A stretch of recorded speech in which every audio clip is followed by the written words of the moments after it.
महत्त्वाची बातमी आहे। इंद्रायणी नदीच्या पूररेषेतील बेकायदेशीर बंगल्यांवर कारवाई करत आता हातोडा चालवण्यात आलाय। 29 बंगल्यांवर आज पिंपरी चिंचवड महानगरपालिकेने कारवाईला सुरुवात केली आहे।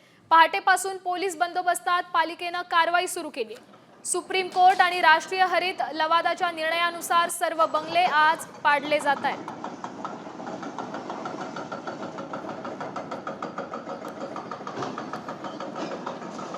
4 मेला सुप्रीम कोर्टचा ऑर्डर याच्यामध्ये आला, ज्याच्यामध्ये NGTच्या ऑर्डरचे विरुद्धची जे काही रिव्ह्यूची विरुद्धची ॲप्लिकेशन होती घर मालकांची, तो सुप्रीम कोर्टने रिजेक्ट केली आणि NGTचा ऑर्डर इम्प्लिमेंट करण्याचा ऑर्डर महानगरपालिकेला दिला। पण पुढे पावसाचा वेळ असल्यामुळे पावसाच्यामध्ये डेमॉलिशन आम्हाला करता येत नाही, म्हणून आज रोजी आम्ही ते डेमॉलिशन अंडरटेक केला।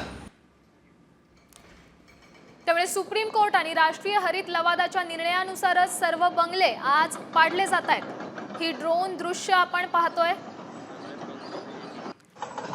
या संदर्भात आपले प्रतिनिधी गोपाळ या संदर्भातली अधिकची माहिती देतील। ही कारवाई नेमकी कशा संदर्भात केली जाते?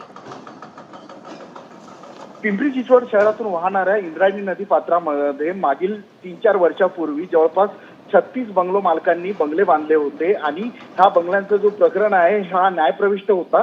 याच्यामध्ये आता सर्वोच्च न्यायालयाने निकाल दिलाय आणि त्या निकालानुसार 31 मे 2025 पूर्वी हे बंगले पाडले जाणार होते।